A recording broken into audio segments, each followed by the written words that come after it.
Vous avez la parole. Exactement, merci Monsieur le Président.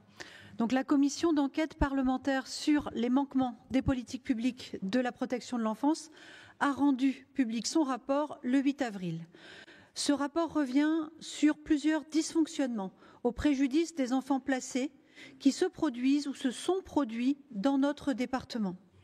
Le moins qu'on puisse dire, c'est que non, ce rapport ne vous donne pas raison, contrairement à ce que ça a été dit ce matin. Le rapport évoque notamment l'affaire dite de Châteauroux et il serait trop facile, voire indécent, Monsieur le Président, de se contenter de dire que malheureusement, des enfants du Nord ont été placés dans des familles maltraitantes dans la Creuse ou l'Indre entre 2010 et 2017 et que les auteurs de ces maltraitances ayant été condamnés en décembre 2024, nous pourrions passer à autre chose. D'abord, le rapport Santiago parle de 79 enfants concernés. Au procès à Châteauroux, ils étaient bien peu nombreux. Le département du Nord a-t-il cherché à retrouver tous ces enfants pour les aider à faire valoir leurs droits? Des informations essentielles du rapport de la commission d'enquête proviennent d'un rapport de l'inspection générale des services du département du Nord daté du 31 janvier 2019. Je vous demande donc de bien vouloir nous communiquer les documents détenus par le département du Nord concernant les conventions établies avec toutes les associations en dehors du Nord depuis 2010 jusqu'à ce jour dans le cadre de la protection de l'enfance, ainsi bien sûr que ce rapport de l'inspection générale des services de 2019 que je viens de mentionner. Je m'étonne d'ailleurs qu'à aucun moment, lors de la mission d'information et d'évaluation sur la protection de l'enfance en 2019-2020, dont vient de parler ma collègue, il n'ait été fait référence à ce document important, ni même à l'affaire d'ailleurs. 9 jeunes adultes se sont rendus à Châteauroux en novembre dernier. Ceux-là sont bien identifiés. Le département du Nord a-t-il proposé une aide financière? C'est ce que nous avions demandé dans notre courrier du 2 octobre 2024. Pour les aider dans ces démarches juridiques coûteuses? La réponse est non, car leur avocat de l'association Innocence en danger a même dû lancer une cagnotte en ligne pour cela. Les enfants victimes sont aujourd'hui de jeunes adultes de moins de 25 ans. S'ils étaient dans la métropole de Lyon, ils pourraient bénéficier d'un dispositif RSA Jeunes qui cible en priorité les jeunes sortant d'un parcours d'aide sociale à l'enfance, car après tant de difficultés, on n'est pas forcément un adulte autonome à 18 ans ou même à 21 ans. Le département du Nord a lui aussi été trompé par les malfaiteurs incriminés au procès de Châteauroux, puisque durant une période de 8 ans, il a versé à ces associations 708 000 €, apprend-on dans le rapport Santiago, donc qui ont été versés pour accueillir des enfants du Nord dans des séjours de rupture ou des accueils à la ferme, pas pour des travaux forcés avec hébergement en caravane, sévices sexuels inclus. Donc pourquoi le département du Nord n'a-t-il pas engagé des poursuites à leur égard afin de recouvrer les sommes versées?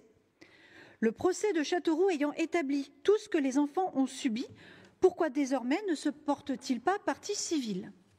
Enfin, le rapport Santiago propose, parmi ses recommandations, la mise en place d'une commission de réparation nationale pour les enfants placés victimes de maltraitance.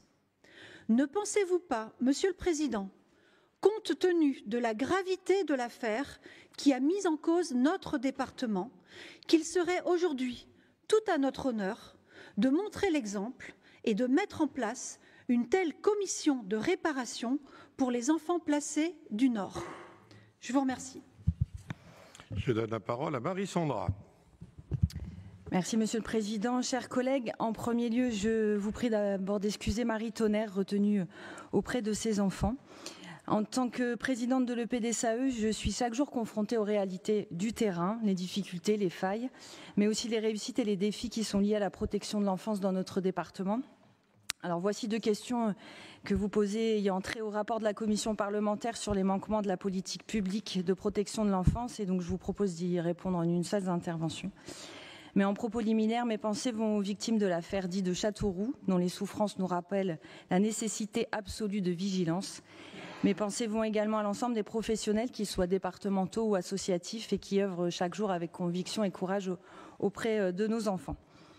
Madame Scavenec, je vous laisse prendre connaissance du jugement du 18 décembre 2024 sur le procès dit de Châteauroux qui, pour rappel, ne condamne pas notre institution.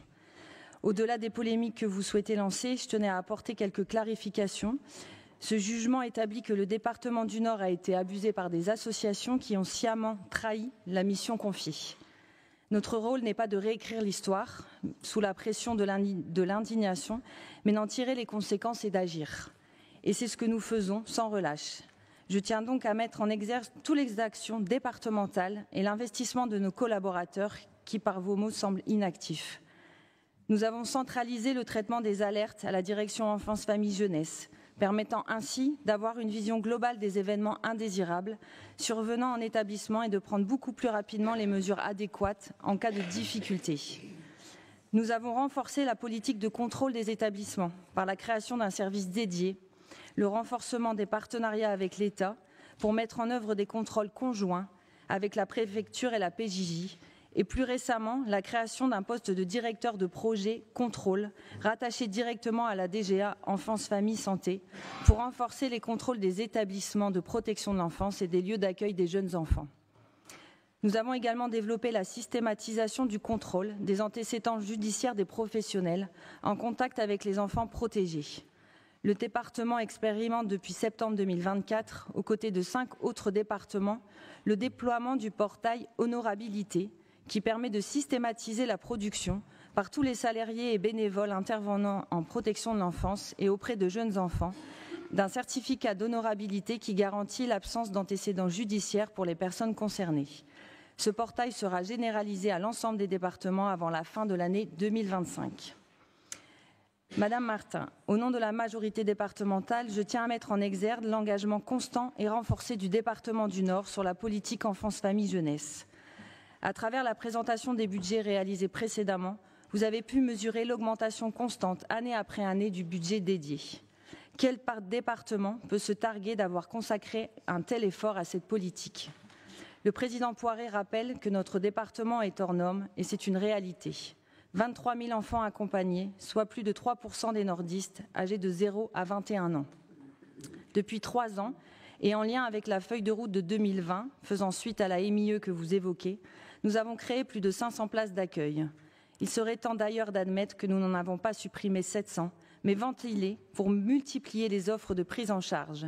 Je crois qu'à chaque conseil, la démonstration vous est faite, mais il paraît que la répétition fixe la notion. Au-delà des engagements financiers, le département a également œuvré à une transformation des pratiques, à travers la mise en œuvre de projets innovants, et je n'en citerai que 2 parmi les exemples pléthoriques.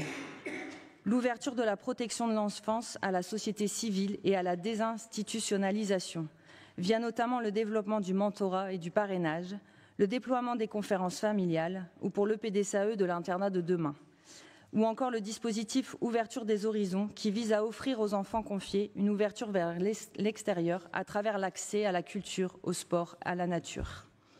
Et le deuxième exemple, l'amélioration de la prise en charge des enfants confiés par le développement de petites unités d'accueil, notamment dans des logements de fonction vacants adjacents au collège. Notre collectivité a créé de nouveaux postes de travailleurs sociaux, a amplifié la formation des professionnels, a encouragé nos acteurs associatifs dans de nouvelles expérimentations, a renforcé ses partenariats avec les autres acteurs institutionnels pour avoir des solutions pluridisciplinaires. Et c'est finalement là l'essence de ce rapport, la nécessaire coordination entre les institutions. Les 500 pages du rapport se recoupent en 92 recommandations, certaines exigeantes, mais à juste titre, d'autres pouvant être considérées comme difficilement atteignables, voire complètement irréalisables, faute de compensation dédiée. Quand le rapport préconise de privilégier le placement des bébés en famille d'accueil, c'est évidemment un souhait que nous partageons tous.